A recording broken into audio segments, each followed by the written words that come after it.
I think I finally understand how everybody felt when I always included Bang the Dice game.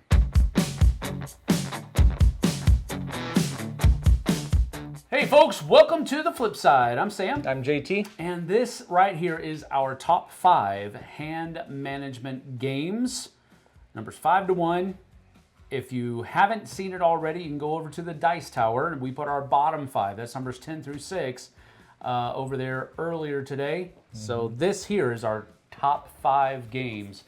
And I think these are some pretty stinking good games. I'm going to guess. No, I'm going to bet that he has 2 good hand management games on his list. That's self-serving. That's self-serving because I already kind of told him that they were crossovers when he talked about them on his other list. I know. So that's why I'm saying at least you'll have 2 good ones. So with that in mind, how many crossovers are we going to have all together? That's it. Those 2. Just those 2? Guaranteed. You need some better games on your top 5 then, boy. That's all I'm saying. All right, well, here we go. Hand management. If it's got cards in it and you have a hand that you have to make choices out of it, that's pretty much what a hand management game is. That's true. That's But very true. I tried to pick ones that, were interesting hand management. Like the hand management aspect was interesting, Yes. but good to go. That's correct. There's a lot of hand management games. That is correct. All right, well, here we go. Our top 5 hand management games. Let's hit it. All right, my number 5 is upside down. My number 5 is a 2-player game, and it used to be in the Cosmos line of 2-player games, and then I can't remember the name of the company. Osprey Games came up with a 2nd edition that has much better artwork. Thorsten Gimler is the designer. Odin's Ravens. It's a racing game. Is this a hand management game? Technically, yeah. You have. You have a hand of cards. You have 2 different decks that you have you have cards from in your hand. Sure. And you have to manage both of those. If you run out of the Loki cards, they're done. Sure. So you have to manage those cards over the course of the game. Use them at just the right time, because if you use them flippantly, they're gone now. The other one is you have a handful of land cards, and you have to play those in the right order in order to get your Raven across Midgard and back before the other person does. It's all about hand management, that's really. true.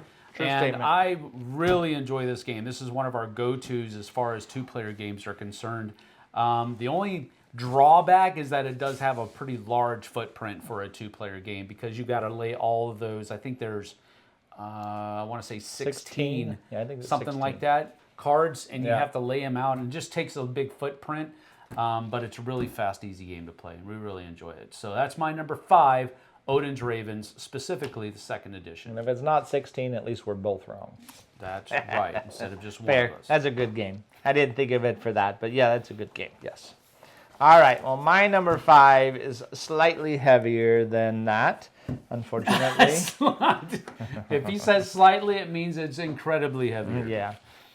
In this game, you are backing. You are being the financiers, the investors for the people that are mining the moon or the asteroids. There are 4 different companies in this game. This game is called Sky Mines. In Sky Mines, you really are the investors for 4 different companies in the game. You're helping them, first of all, spread across the face of the moon so that they can mine it, so that you can make money off of your shares, of what they're doing. But the hand management in this game is fantastic, absolutely fantastic. During the game, depending on how far along you are and what kind of upgrades you've done, on your turn, you're going to play between 3 and 5 cards. And you're going to play them face down or face up in these spots across the bottom of the board. And they're going to help you buy specialists. They're going to help you buy more mineral cards. There's different kind of minerals that you can use. But you're playing them down for multiple things. One is there's a majority rule type of thing. So if I play 3 titanium and I have the most titanium on the board, then there's a worker placement spot on the board that I only can take if I have those 3 titanium available. Once I spend those titanium, then the person who has the next most titanium, they could take that spot if I haven't already taken it, if I didn't take it while I had that stuff available. Yeah. You're spending titanium and energy and carbon and these different resources to help these companies and to gain in them. But once you're done with your cards, say you've played 3 cards down, you're now going to put those 3 cards into 3 different discard piles, however you like, but they each go in a different discard pile, and then you're going to pick up one of those 3 discard piles. So not only are you managing what's left in your hand, what am I going to do next round, which discard pile am I going to take, which one of these am I going to put in that discard pile, what am I not going to get for 3 more turns because it's going to be in this discard pile. There's this huge management of your resources. Do those cycle? They do not. So I could take the one that here has 3 cards, and next time if I put down 3 cards, technically I could take that same discard pile again. So you have 3 discard piles, and you can choose which one you pick up from. Yep. But one of them, as they build, you're like, I'm putting all my energy in this one so that I can pick them all up at one time. You're like building 3 mini decks. You are. Wow. So you're managing what's in your hand, you're buying new cards to go into your hand, and then you're managing these, and then once you upgrade, you're now managing 5 mini decks. Because once you have 5 of them, then you're discarding into 5 different piles, and you're picking up one of those piles. So spreading out gives you 5 actions or gives you 5 cards, which means you have more stuff to play with. But it also means that it's longer before you're going to get those cards back, because you can't pick them all up. Yeah. So you are really managing in a significant way what's coming and going, and what you're spending, and what you don't have, and what you do have, and it's a fantastic management game. Sounds like a headache to me. It's awesome. It's amazing. Awesome game. Beautiful game. I still haven't played this game. I'm willing to try it.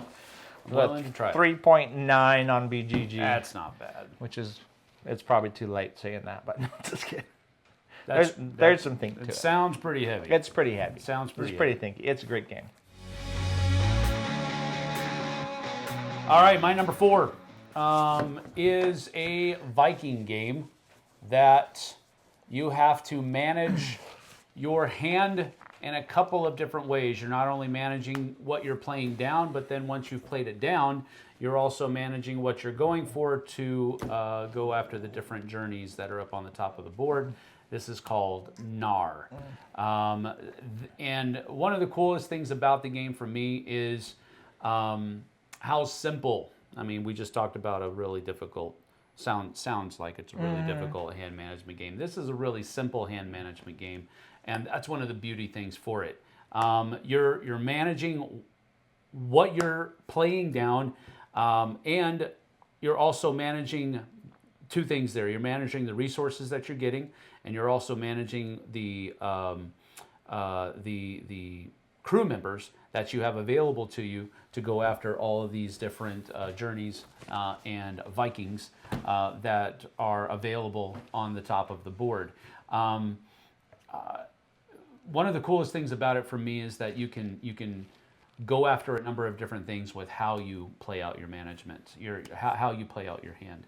You can go after more prestige. You can go after more, more of the journeys that are up here. And the prestige is going to give you a lot of points every single turn, if you can really build it up. If you can't, it's going to give you a little points every single turn. But again, how far down that road is really dependent upon how you manage your hand. How far down you go down another road.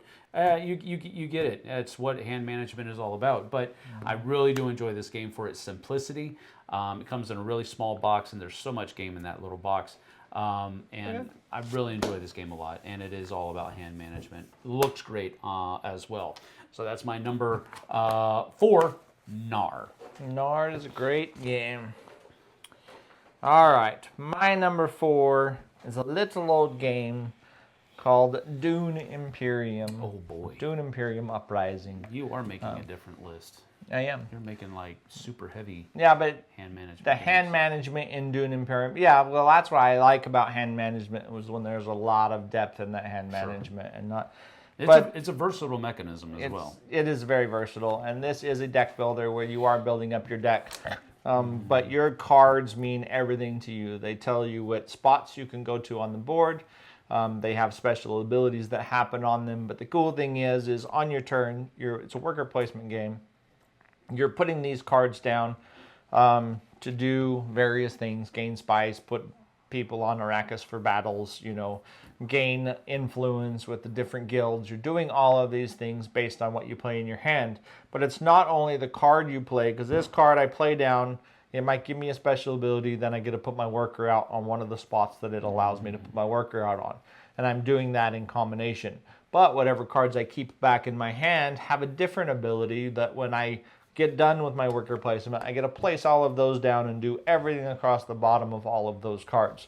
So sometimes maybe I really do want this one up there, but I need that bottom ability. There's a lot of thought process in what cards you're playing and how you're managing your hand and what cards you're bringing into your hand. Because you're not deck building a significantly deep deck here. You're just getting, a handful of cards extra to help you out over the course of whatever it is, 12 rounds or whatever. But you're not getting a ton of cards, but they're all very important, and it's all very curated how they work together. So Cool. I really like Dune Imperium. Yeah. No, it's a good game. It's a good game. That's for sure. All right, my number 3 is one of our, I'm pretty sure, 2 crossovers at this point. And this is was fairly low, even on his other half. But this one's called Final Girl. Very much, it is a... No, I don't think we can call it a deck builder, can we? Because you don't have really a deck. You have all of your cards available to you at every time, so you really are just building your hand management. Yes, it is just hand management. You don't have to worry about building a deck or anything like that. Nope. But you are purchasing cards to put them into your hand. So I guess that you can use them once. Yeah, but you can only use them once, right? So it's not deck building. Yep. But you are purchasing them to put them into your hand, and my goodness, you know what? After I have lost this game, because I lose more often than not, after I lose this game, I go back and I think, wow, maybe I should have waited and purchased that big nasty card that lets me do this really big attack or what have you. I don't think I've ever played... That you spent on a walk because you really needed to get out of the way. Exactly, because I really needed to move. Yep. But it's just one of those things where the hand management is just... so part of doing well in this game. It's just one of those things you can't turn a blind eye to. It's definitely hand management. It's definitely good hand management, and the amount of theme that they've jam-packed into all of those different cards is just a really cool thing. So it's definitely was on his list. What, like number 8 or 7 or something like that? Yep.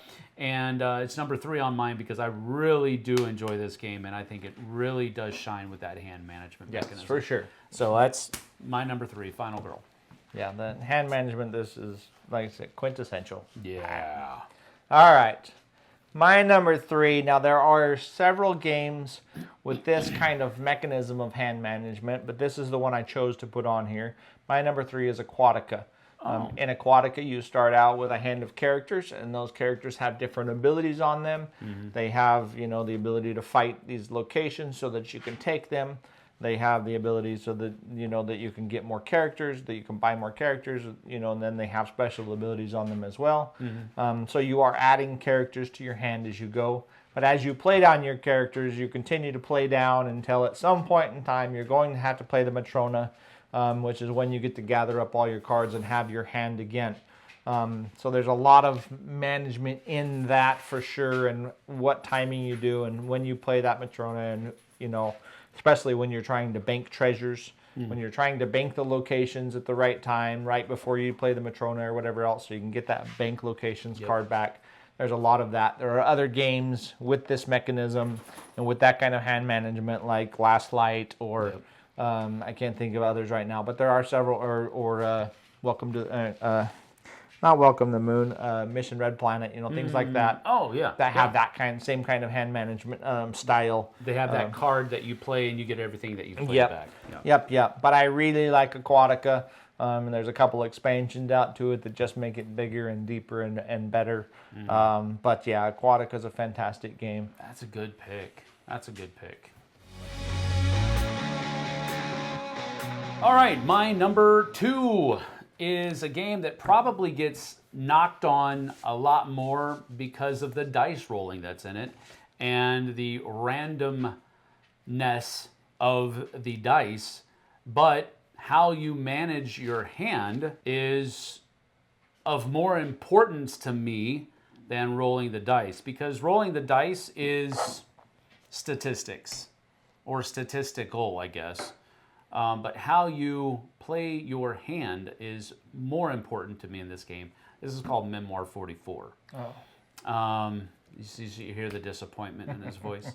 Honestly, so just so you know, I thought you were going to say Dice Throne. I'm glad you didn't. I would much rather you pick Memoir 44 for hand management. Okay. Yeah, no. Dice Throne is not hand management. Dice Throne is not That's hand what management. My whole brain was going, what is he doing? Okay. No, that's good. No, it's Memoir 44. You have a hand size from the very beginning of the game. You play one card and you grab another one.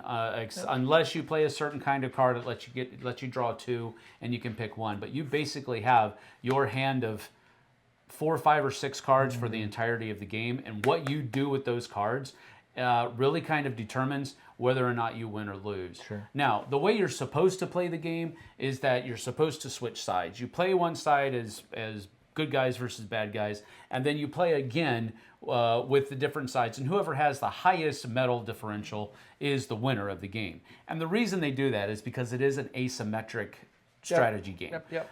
One side definitely has the leg up in most of the scenarios. So I really do enjoy this about that. You have to try to win, in some cases, with diminished ability to win. Sure. And when you can pull that off, it's super rewarding. But even when you maybe don't pull off the win on both games, but you pull off the win and then you keep them from pulling off a win, I really enjoy this game because of that. But I think one of the main reasons why it feels that way is because of the hand management. The dice rolls, yeah, I get it. They can feel very swingy and they can feel very lucky, but really it all comes down to statistics. And again, I'm just kind of throwing that umbrella over there. I don't know all of the statistics. Don't throw umbrellas I'm not that kind at people. of person. But I know that's what dice rolling is all based around. It really comes down to how well you play your hand of cards, I think. But that's just me, I guess. My number 2 is Memoir 44. Fair. That's fair. Hand management's good. The dice rolling sucks. It can No absolutely holds barred, kill you. no holds barred I here. get it. It can absolutely kill you. But I think it gives you a better chance if you play your cards right. No, I'm just kidding. It's fine. I get it. It's cool. My number 2 is the second game that I thought of when I first started this list. The first 2 games I put on was my number 10. Great game. There's a lot of great games. This one was the other one that I thought of when I played this game, and this is one of my favorite. Just the way the mechanisms play. This is Oathsworn Into the Deepwood. Oathsworn Into the Deepwood at the beginning of the game, much like Dragon Eclipse, you are curating your deck, and you only have, you have 2 level 3s, 2 level 2s, 2 level 1s, 1 level 0, so you have 7 cards in your hand, plus whatever your equipment is. But when you play those out, and the really cool thing about, you have different abilities for your character, whatever your character may be. But when you play those cards out, there is an exhaustion level for each of those cards. So if I play a level 3, it goes way over here in my level 3 spot. And until I play another level 3, it doesn't move around. And until it moves all the way on my board, I can't use it again. So the timing of what you do, like I could really do this and this and this, but then realize that I don't have any big hitters for a long time. Do I really want to do that? The timing of when you play those, when you play down, or when you battle flow your cards so that you can move more cards, how you manage that small hand of cards during an entire combat against enemies is superb. It really is. Wow. I really love the way that all of that works together, and how you have to manage your abilities and your cooldowns on all of them, basically. Old Sworn in itself is a campaign game. I guess there's a little bit of background. It's a campaign game where it has an adventure side and a combat side, or a boss battler side. The adventure side's really good. The story is really good. And then the boss battles are so different and so varied and so crazy. Super fun. So that's my number 2, Oathsworn, Into the Deep Wood. Nice game. Well done. All right, my number 1 is our final crossover. Okay. And it's the first one that I thought of when we were talking about hand management games, and that's probably because I've been playing so much of it lately. Oh, yeah. Heat, Pedal to the Metal. It's great. Absolutely. You. The good thing about this is that, and also kind of the sad thing about it, is if you lose, it's your fault. Yep, it is absolutely your Because fault. There's you- no luck in this. Well, I mean, You did not manage your hand well. If you spin out on a corner, you made the wrong choice. Yep. Period. End of discussion. And that's one of the cool things about the game. With something like Formula D, you can say, well, I had it all done right, but it rolled the one thing on that 30-sided die that was going to hurt me. Yep. You can't do that in this. There's a little bit of the luck of the draw in there, but your deck is so thin. Nah, that's a weak argument. And when at you best. cull is up to you, and Yep. when you play randomizers is up, stress cards is up to you. All of that is up to you. Yep. When you spend extra, all of it is your choice. The game is aptly named. How Yep. well you manage your heat Yep. is how you win the game. Period. End of discussion. You got to know when to take heat, even if it's multiple cards. You got to know.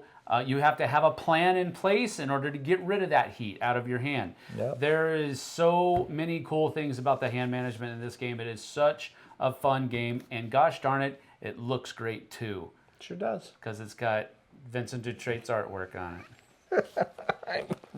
I'm gonna cry. I'm gonna cry. That's All my right, number fair. 1, Heat, Pedal to the Metal. All right. Well, my number 1 is a fantastic game. The hand management in this game is managing your abilities, as you are a spirit and you are protecting your island from the invaders. I know. I'm sorry. Huh? I wonder what it's going to be. It's called Spirit Island. In Spirit Island, you have a hand of starting cards, which isn't very many. You just have a few starting cards. At the beginning of every round, you have a couple of different things you can do. And depending on the spirit, those things will be different. Whether you can put out new places of power, whether you can get new power cards to add to your hand, whether they be minor powers or major powers. You also have one of those things. This is kind of has that scenario where as you play your powers down, they stay in a discard pile until you do an action to pick your pile back up. And your powers do increase. As a spirit, you are getting more powers, but every time you get a major power, you have to get rid of a minor power. So which one do I get rid of, and what's the timing on that?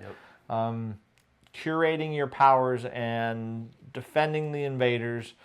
That's what this game's all about, and the way that you play your powers in your hand, whether you play slow actions or fast actions, all of those things factor in, and how well the people on the table are helping you cooperate, because it's a cooperative game. In doing that, it means a ton. So this is a fantastic game with a ton of depth in what you can do and so many cool things you can do. So I think that's my number 1, Spirit Island. I think I finally understand how everybody felt when I always included Bang the Dice Game Sorry. on one of my lists. This is not Bang the Dice or Game. Blood Rage, Or Blood Rage. Or- Do I put Spirit Island on every list? because it's so versatile. I put Spirit Island on hand management, on spirit, my top 10 spirit games, my top 10 Themes or something like that, I think. themes. Yeah, great I think, theme game. I think that's what it It is. has hit a few of It my has lists, hit a lot for of sure. them. I really love this game. Probably not as many as Bang the Dice Game has. But in my mechanically, really, if you boil down the mechanics, hand management is the main mechanic in the game, really. So It's okay. and, You don't have and to the defend area yourself. control. I don't have to defend this I'm game. just realizing It defends me. it defends me. I hold it up in front of me if There you somebody's go. attacking. Right? It's a good shield. All right. Anyways, there you go. That is it. That is our top 5 hand management games. Leave us a like and subscribe. Hit that bell icon so we can let you know when we have more videos coming out. Also, comments. That really helps our algorithm. We will read them. We will reply to you. And that helps. So do that as well. Even if it's to tell us that we're wrong, we're a bunch of dorks. Tell us we're idiots. Yes, That's okay. We do like that. it. We'll give you a thumbs up for it. We know it's true. And a little heart, too. Isn't that cool? That's what we'll do. That was like a binocular. You're That not was a weird getting looking heart binoculars from There me. you go. You're getting heart binoculars. You might get some cheers. Yeah, there you go. Anyway, thanks for joining us. Go check out our bottom 5 over on the Dice Tower. They'll enjoy that, and thank you for it. We'll see you guys and gals right here on the flip side. Take care. And remember, you're awesome. No matter what he says about you.